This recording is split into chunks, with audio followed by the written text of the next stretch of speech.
Hi folks, this is Jonathan Weinberg and this is Drawing with Fountain Pens. Christmas has come early. I have just gotten my Harry Potter Lamy fountain pen set. I was very excited to get it. I was up a few nights ago and on eBay somebody was selling their set. You can't get the set anymore, or maybe it'll come back in stock, but now it's out of stock everywhere. In the background, you can actually see my cat, Severus the cat, who is named after Harry Potter. So that's an indication how much I love Harry Potter and my husband loves Harry Potter. And so I was kind of a sucker to get this set, even though it hasn't gotten the greatest reviews. You still can get the individual pens, and if you are particularly partial to one house over another, that's the way to go. Actually, if you do want all four pens, the set was a good deal at the list price or below the list price, but not at the exorbitant price that some people are trying to sell the set because it's sold out. So if this review is useful to you and you're interested in it, please do subscribe. It doesn't cost you anything, and it's the way to support the channel. So when I got the pens, it came in a very simple white sleeve like this, and you push it open, and this is the box that it comes in. And it says, of course, Lamy, and it says Harry Potter Wizarding World. And you open it up, and there are the four pens. And that's it. It's really surprising. You get this sort of mock velvet that holds the pens. In each pen, there is some ink. There's an ink cartridge. This one is actually put back in the wrong way. It comes like this. And then that's it. There's no like little brochure or explanation or anything else. You just get this box, and even on the box itself, it doesn't really say very much. There's a little thing, sort of like where it's made and little things about the Wizarding World, but there's no explanation of the pens, which I think is disappointing, for a lot of people. Now, if you're a Lamy fan, you will notice immediately that these are not pens that are uniquely designed to be Harry Potter pens. These are special editions of the Lamy All-Star. Which is, by the way, one of my favorite pens. I really come back to this, particularly this blue one, over and over again when I want a pen. It writes really well. I love the way it looks. I think the aluminum version, really, it's based on the Safari, the normal Safari pen, or the original Safari pen. This is a pink version. This is in plastic.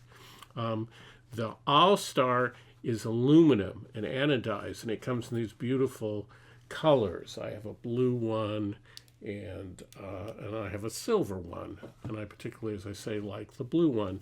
And when I saw these and the colors they came, particularly the gold, I really liked that. You'll notice that on the original All-Star, the clip is just aluminum, right? It doesn't match the body of the pen. In this case, all of the clips match the body of the pen. And this is something that actually Safari does with a lot of their special editions. Lamy does with a lot of their special editions of the Safari pens to differentiate them from the standard issue. Every year, Lamy will come out with different colors and really trying to encourage people to collect these pens, and a lot of people do that. I understand that some people might have wanted Lamy to go in the direction of Monte Grappa when they did their Hogwarts pen, and how elaborate it is, and it has a special nib, although it's only a steel nib. But remember, that pen lists for over $400, while these pens, each one lists for $57. So that's a big difference. These are much more affordable. This is meant to be a kind of special edition of the All-Star line, kind of augments the All-Star line, not its own thing. And I think that's kind of nice. I like that idea. Now each pen in this line has a special finial. So this is the Gryffindor pen. So you can see that's the finial.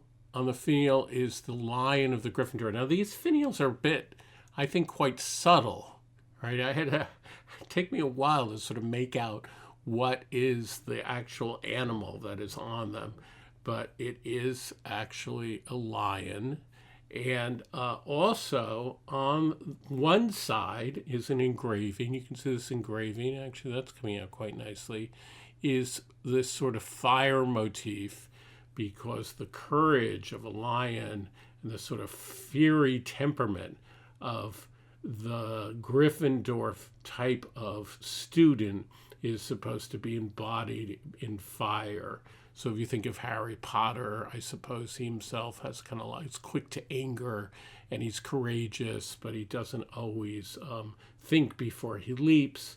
That is very typical of somebody who is in Gryffindor, right? And the color also relates to the house. Now, immediately, though, one looks at this pen and one sees that it's only engraved on one side. And I like the engraving, I like the subtlety of it, but I think it is a bit disappointing that it's only on one side. Now, you can choose, however, to do this, to hold the pen, to carry the pen around like this. So you have the engraving on this side and the engraving on that side. That's one solution to that if it really bothers you about that. Other aspects of the pen is just like is that the section is different in terms of its color from the standard Lamy All-Star. So here is the black or sort of gray translucent section, and for this series they did a kind of ruby color, which is really nice. Moving on to Hufflepuff. This is Hufflepuff, and you have to take my word for it that this is meant to be a badger. The people of Hufflepuff, the students of Hufflepuff, are very earthy and tend to be calm and patient, but loyal, chill, we might say. This is a little bit obscure, but they have done this kind of engraved. It's kind of really hard to see it on this, I think, beautiful gold. But you can see that there's this kind of flower or willow design, which is, I think, meant to represent the earthliness or the natural nature loving aspects of that particular house. I think of all the colors, I think I like the gold or this bronzy color the best, and it's the color that to me both kind of represents the kind of wizardry world, the kind of aspects of medievalism that you get in the Harry Potter series. I mean, in a certain way, just thinking out loud about this, then one of the things that makes the Harry Potter series, I think, so successful is the way it combines this sort of combination of tradition and path and mythology with certain aspects of contemporary sensibility. It kind of weaves those things together in a way that's really quite remarkable and effortless. And a lot of other kinds of fantasies really have a hard time doing that. And you could argue that that is sort of what Lamy is trying to do here, that they're not trying to do like a lot of the things that you can buy from when you go to Universal Studio. You can buy a wand that looks like a wand from the movie, or you can get a quill pen, so that you can write like people write in the movie. They're not trying to do that. Instead, they're making a kind of interesting little nod to the whole concept of the Harry Potter world, and I kind of like that. I think that's kind of interesting. So moving on. This is Ravenclaw, and I just learned something that I did not know by watching some other reviews of this pen, which is that the bird that is the mascot, if you will, of Ravenclaw that appears on its coat of arms is an eagle, not a raven. But in the movie, I guess because they thought that was confusing, it is a raven. So in the book, it's definitely an eagle. And an eagle, of course, stands, too, for a kind of idea of courage and all the rest, right? It's a much more sort of mythological bird that's represented, Zeus was represented by an eagle. So it has aspects of wisdom and competition to it. So you can also see the feathers that go along here, which go along either with a raven or an eagle. I actually quite like the way the feathers are along here. I think that's quite nice. Now, there's no competition. I think the Slytherin pen works the best because it has this very clear etched snake that appears along the outside of the pen. It's interesting that it's the only one in which the full animal is represented on the side of the pen. I like this green color. I think it's very elegant. And the finial is also much more readable than any of the other finials. In terms, you can make out the snake's head. So I think this pen works the best of all of them. And if I were only to have bought one pen, even though I don't think of myself as somebody who would be in the Slytherin house, this is the pen that I would like the best.